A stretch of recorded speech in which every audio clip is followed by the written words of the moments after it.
Bilang binyagan, nagkaroon ba tayo ng tapat na panindigan sa katotohanan? Narito na naman ang inyong lingkod, Father Bob, isang paring Karmelita.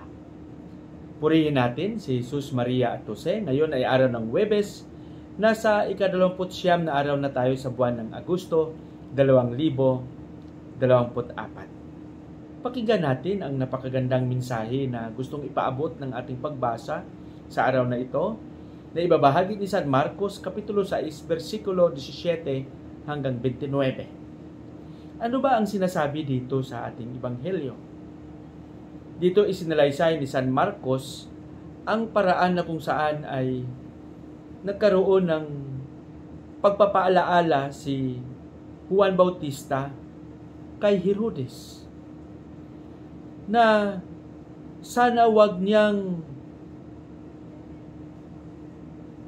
asawahin, wag niyang isama si Herodias na asawa ng kanyang kapatid na si Felipe. Alam naman natin na si Herodias posible ay may malalim na dahilan kung bakit siya nakikiapid o bakit naging kasama niya si Herodes. Dahil alam natin na si Herodes ay makapangyarihan sa kanyang panahon. Ngunit pinaalalahanan si Herodes ni Juan Bautista na hindi tama ang kanyang ginagawa. Nagagalit man si Herodes pero hindi niya kayang patayin si Juan Bautista dahil alam naman niya na si Juan Bautista ay nagsasabi ng totoo. Ngunit kung ang katotohanan na pinanindigan ni Juan Bautista ay naging sagabal sa mga pangarap ni Herodias, humanap si Herodias ng panahon, ng pagkakataon upang patayin si Juan Bautista. Sa ating pagkasalukuyang panahon ngayon, mga kapatid, alam naman natin maraming mga fake news na nagliliparan. Maraming mga kwento na hindi natin alam kung ano ang katotohanan, kung ano ang totoo. Ngunit tinahamon tayo bilang alagad, bilang binyagan, na magkaroon ng tapat na panindigan sa katotohanan. Kahit alam natin na kahit ang buhay natin ay nakasalalay dito. Dahil una sa lahat, kung hindi tayo magkaroon ng panindigan sa katotohanan, sino na lang ang manindigan? Marami sa ating mga kapatid ang nagdusa sa iba't ibang dahilan. Patago na pagdurusa, nagdusa sa hindi patas na pananaw,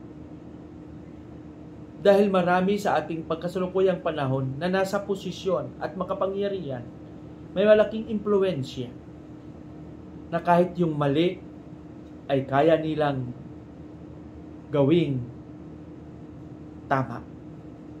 At ang tama ay pwedeng gawing mali.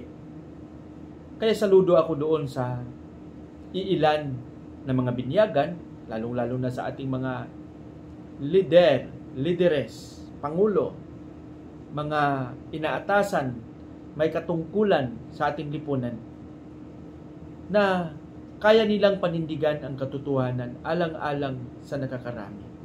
Kaya sana tayo sa ating makakaya, sa ating simpleng kaalaman, ay magkaroon din ng panindigan na kahit anong mangyari, hindi kayang bilhin ng pera ang katotohanan. Hingin natin ito palagi sa Panginoon na magkaroon tayo ng lakas, karunungan, na sa buhay, ipahayag ang katotohanan sa ating lipunan. Pagpalain na ba tayo ng Panginoon sa ating padalangin? Panginoong Hesus, Ikaw ang katotohanan, Ikaw ang buhay. Turuan mo kaming maging matatag at maging tapat palagi sa iyo, sa katotohanan na pinanindigan mo. Amen.